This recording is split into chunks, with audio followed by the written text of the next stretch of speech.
في كتير طرق وسط الحياة تاهوا فيها ناس وطرق تبان مفروشة ورد وتنتهي بألم وضيق لكن الطريق للفرحة وطريق الخلاص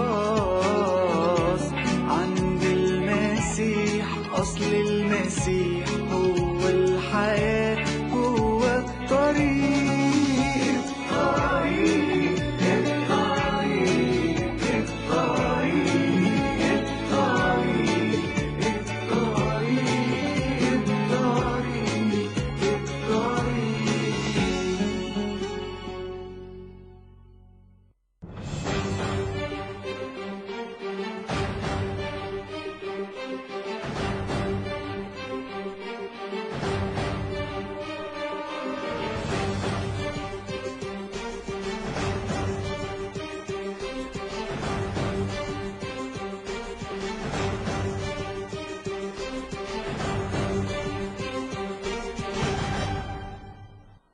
So, here we are again, terrorist welcome. We've got the sanctuary cities, and of course it's a pretty humorous cartoon showing the terrorists, a man, a woman, and a little baby coming into the sanctuary states and cities. Now, I know a lot of you, that you don't want to hear it, but guess what?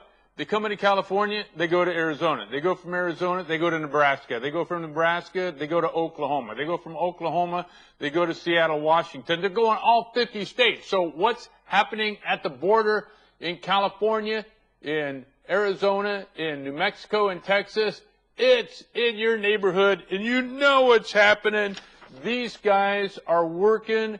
This here is Sinaloa. It could be Los Zetas or all the different terrorist cells. They're working with Al Qaeda, Taliban, ISIS. We've got tons of proof coming in at clip number 1.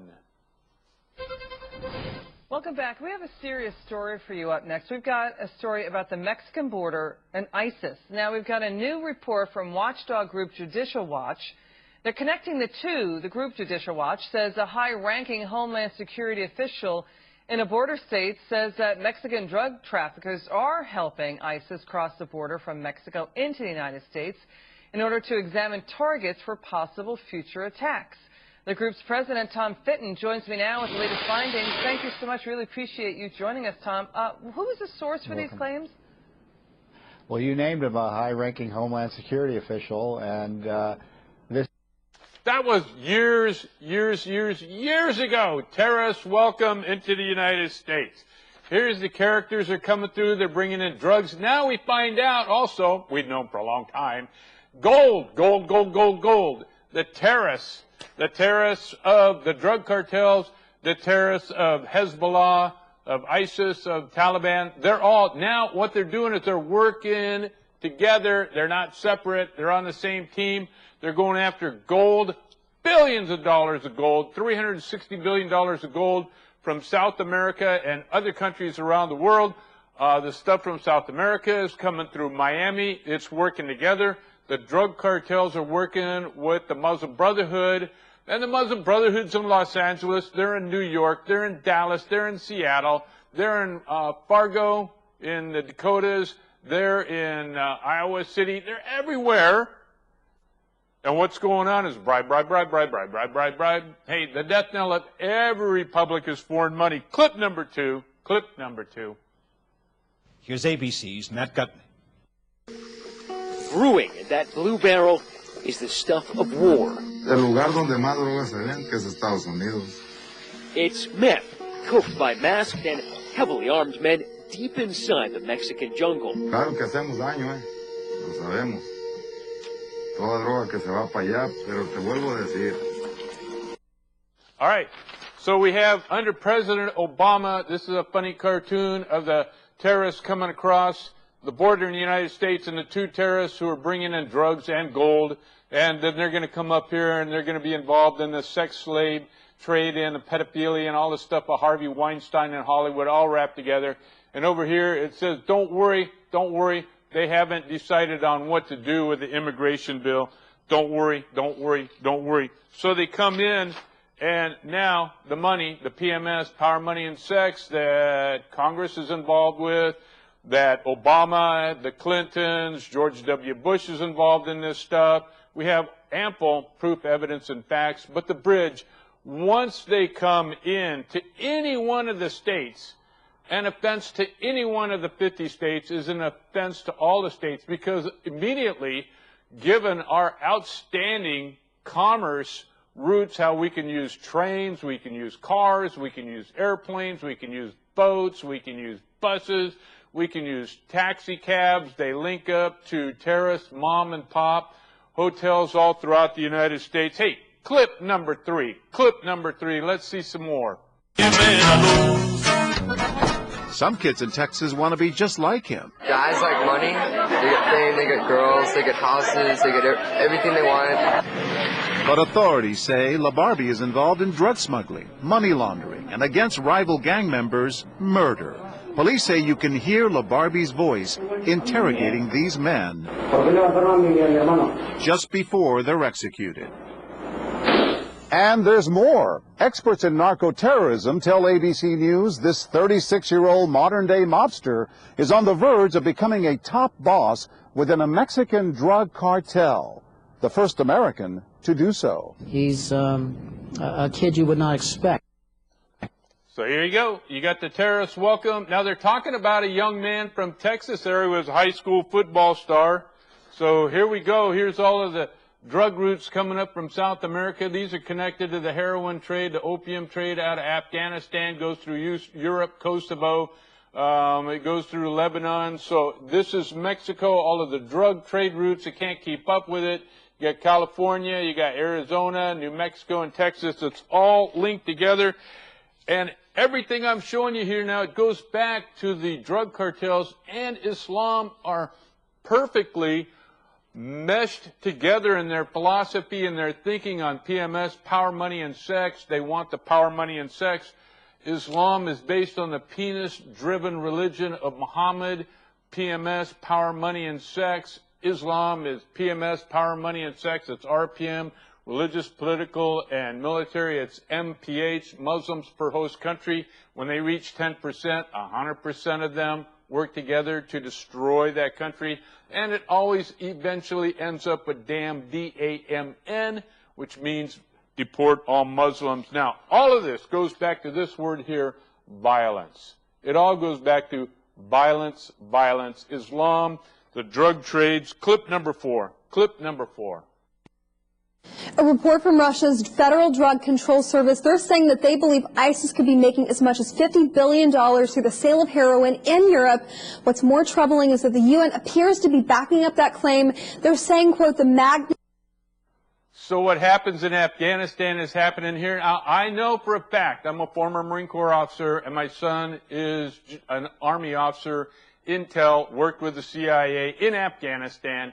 And we know that in Afghanistan with the opium trade, that the Taliban is using the opium and other drugs to hook our soldiers and Marines and get it on them so they can kill them and destroy them. It's all part of the deal. Okay, so we go back to where we started.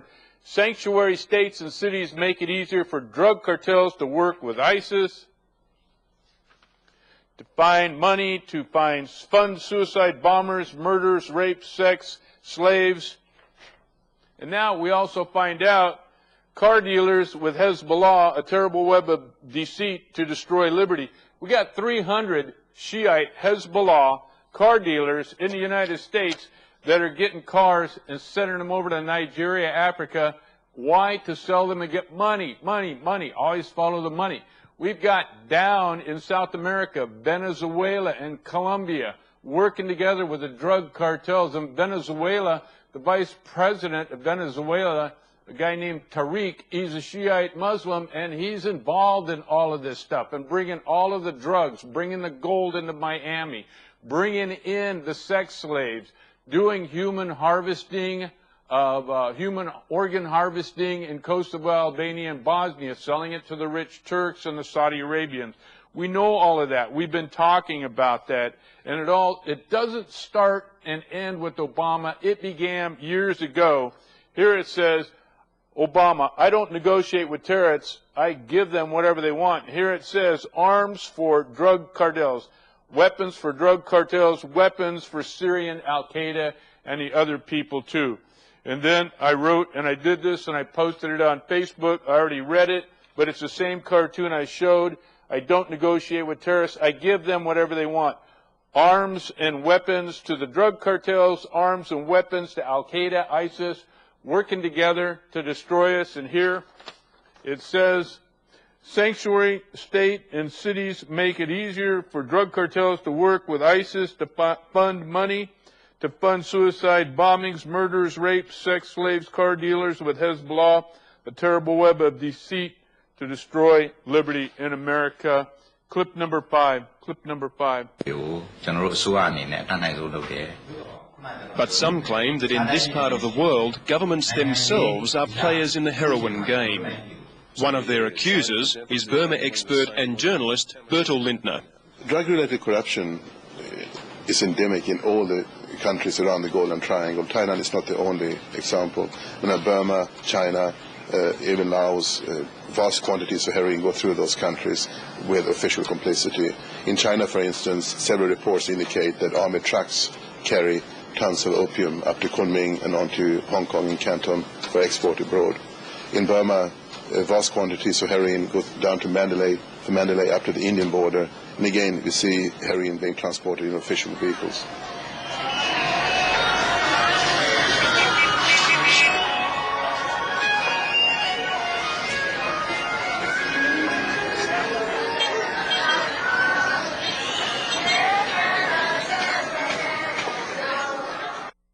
So they're having terrible times down there in Myanmar, which used to be the old Burma, and once again, it comes back to that word of violence, Islam. Wherever Islam goes, violence is going to follow. For 1,400 years, come on, ladies and gentlemen, boys and girls, you're killing me.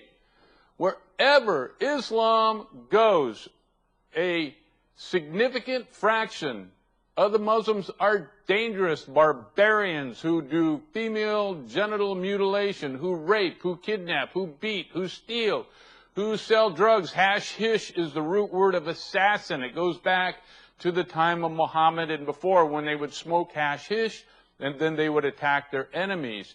Islam, wherever it goes, you're going to have violence. Now, the people in Myanmar attacking and killing and burning down the villages of the Muslims are Buddhists who are like Quakers or Mennonites. They don't attack people, but they recognize how dangerous Islam is, and so they have no choice but to attack and destroy the Muslims and drive them out. Deport all Muslims now is what they're doing.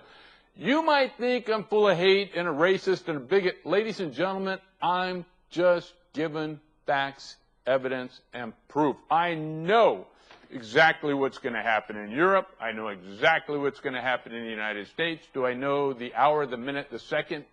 Do I know that? No.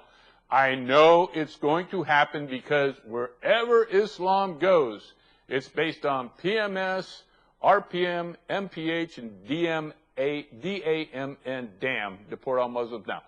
Islam is PMS, power, money, and sex. It's RPM, religious, political, military. It's MPH, Muslims for host when they hit 10%. 100% joined together to go out like in guerrilla warfare and regular warfare and to attack and destroy the host and put Sharia in place of whatever was in place before. And eventually the local people who live in that country get sick and tired of their family being attacked, assaulted, battered, raped, murdered, kidnapped, and destroyed, burned up. That's what they always do.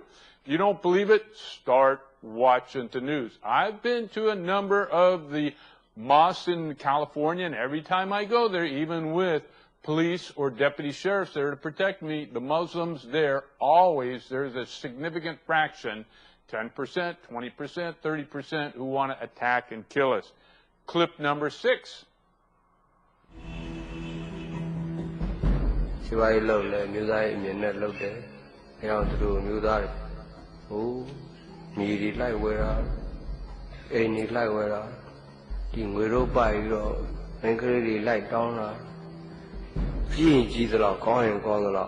Meet Wiratu, Myanmar's fascist monk. Now, we've been trying to get an interview with Wiratu himself, but he jet sets all the time around the country. On this week's In Focus, we're in Myanmar. There's a great example of fake news. The little kid there, and I'm going to call him a little kid, the little boy there that's trying to act like he's a good reporter and that he's being objective, just the opposite, it's fake news. He's accusing the Buddhist monks of being bigots, racists, and terrorists, and horrible, evil men full of hate and rage for no apparent reason, and going out and killing the poor little Muslims who've done nothing. And that's why I'm showing these clips. I've been talking about this.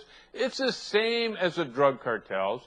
It's the same with ISIS, Taliban. It's the same with Hezbollah. It doesn't matter if they're Sunni. It doesn't matter if they're Shiite. It doesn't matter if they're Shiite. It doesn't matter if they're Sunni. They're still operating under PMS, RPM, MPH, and eventually they get to where the monks are, damn DAMN, deport all Muslims. Now, and that kid is coming on like the millennials, like the snowflakes that they are, that, oh my goodness, if we're not just all getting along like Pee Wee Herman, if we're not just being love fest, hate Ashbury in the late 60s, you know, can't we all just get along?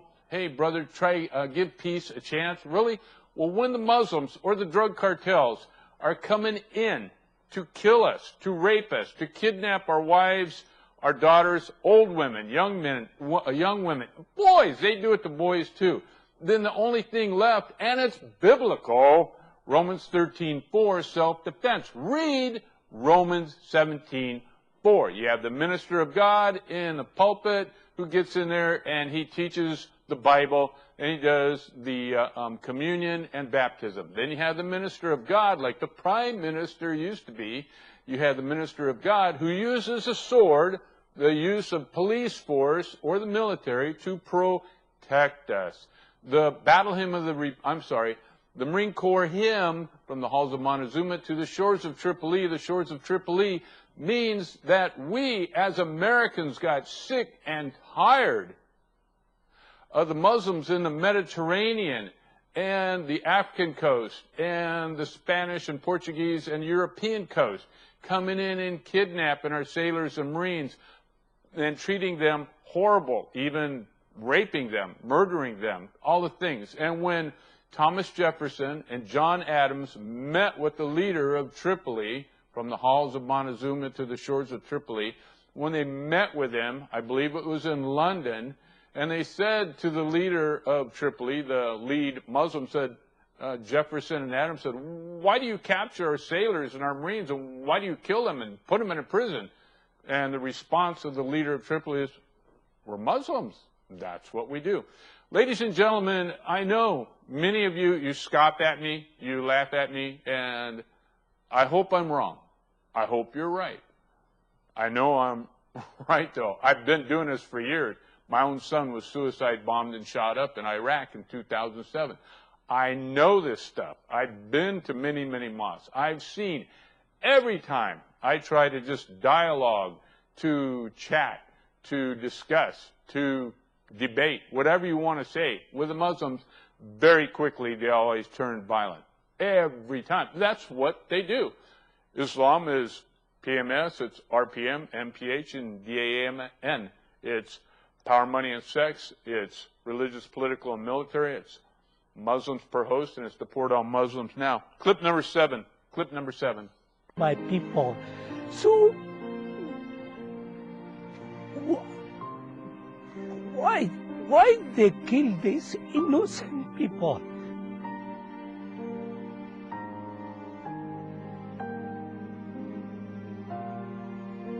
Here I am in Sittwe, the capital city of Rakhine. I showed that because a person lying there with a big gash in their head is a Muslim. The person lying there with a gash in his head is a Muslim. The guy doing the talking there is a Muslim. And the Muslims are saying, why are they attacking us? It's simple. Quit doing PMS, RPM, MPH, which always leads to deport all Muslims now. And warfare is the ultimate deport all Muslims now. It's going to happen everywhere in the world in the next 15, 20, 30, 50 years. Watch. It's already in progress.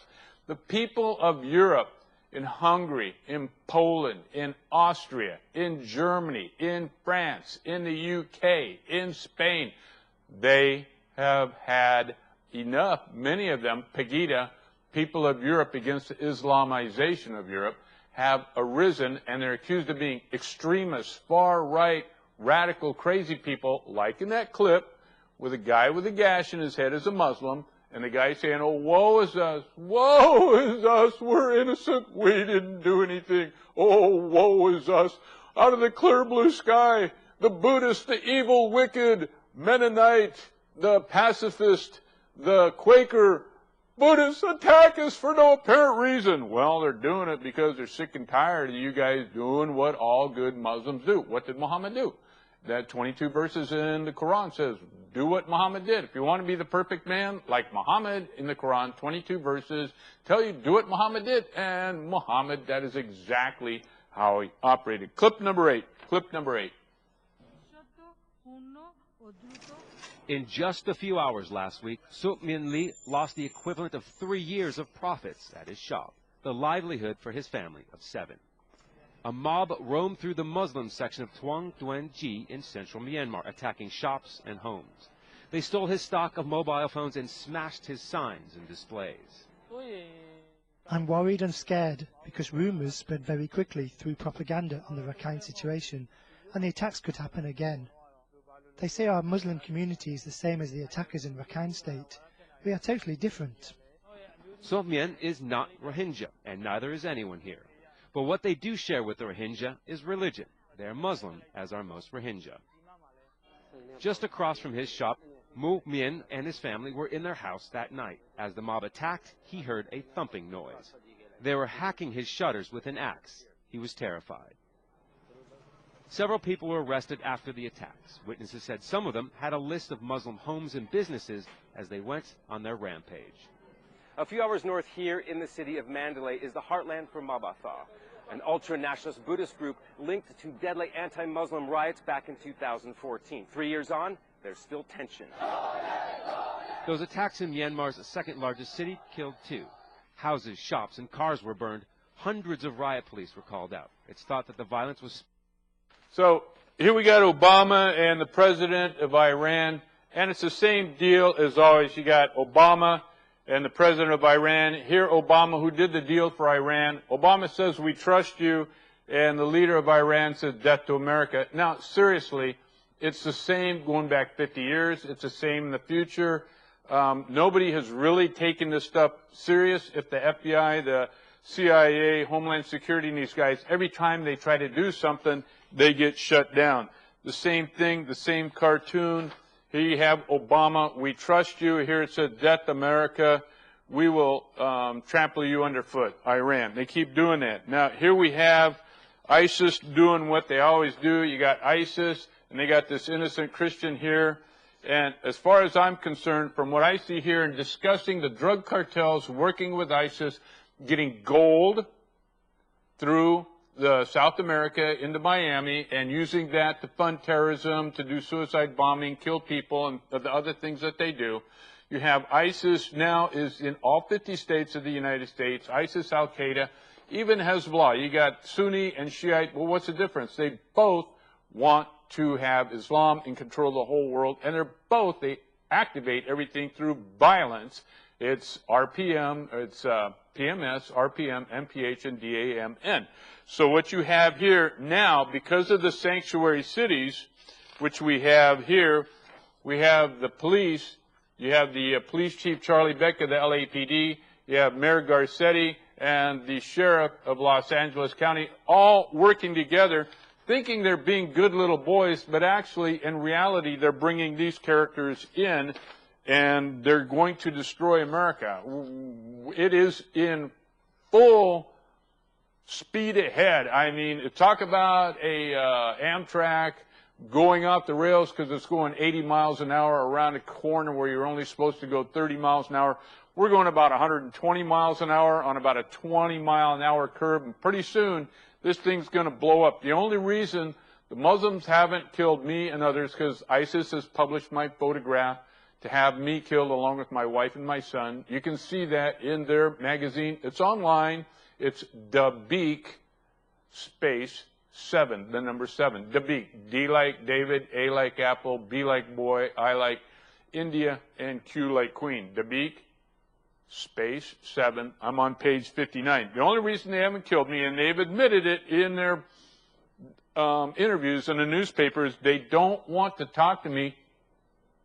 They don't want to sue me. They don't want to talk to me because that will give me credibility, which I have. And they don't want to sue me because I can open them up in Discovery, and in Discovery I can show all of the terrorist links, all of the Hamas, the Hezbollah, the Hamas, Sunni, the Shiites. I can show them all where they're working in the United States. I've done that. That it's global. It goes to Mexico, Canada, South America. It goes to Asia. It goes to Europe. It goes to Australia. It goes to Madagascar. It goes to South Asia. It goes to India. It's in every country in the world. In Riverside County, only about 10 miles from where I live, this guy here became a Muslim.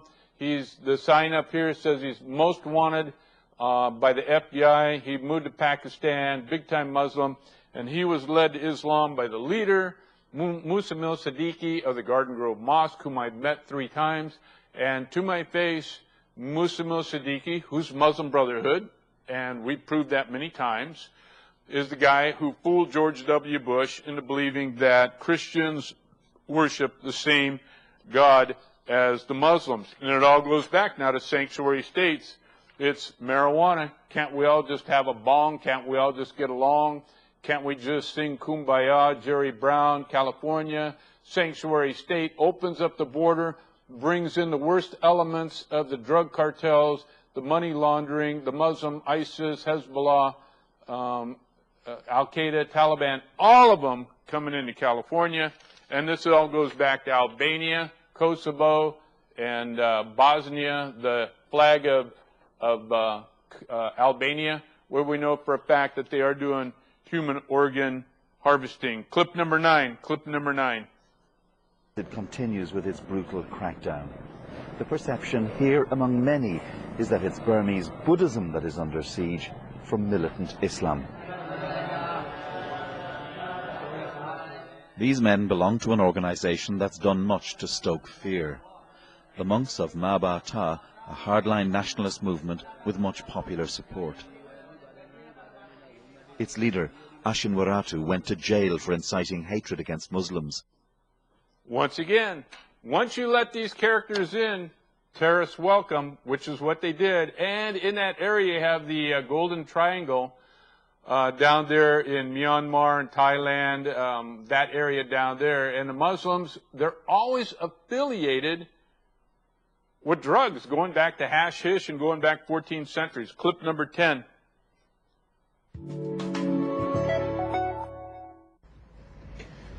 Corsican Arno Siasari, who sees himself as a youth icon and entertainer, posts pithy comments on the internet. His posts also refer to terror attacks like the recent one in Nice. They receive huge numbers of likes. President Hollande, could you please come over here and just explain to me what the state of emergency is good for? If someone can still just drive his truck up onto the sidewalk and kill 84 people. Thousands of young Corsicans follow Siasari. So that's in the Mediterranean, Corsica, and it all comes back here, welcoming the terrorists, welcoming the Muslims. And if you do look at the 22 verses in the Quran, do what Muhammad do, you will find out that the primordial, archetypical terrorist of all time in the world is Muhammad. Muhammad is a terrorist, and all those who want to do what Muhammad did are terrorists. And there's always the same response, D-A-M-N, deport all Muslims now. And that was the theme of the story and will be the next time I come on. God bless you all. Adieu.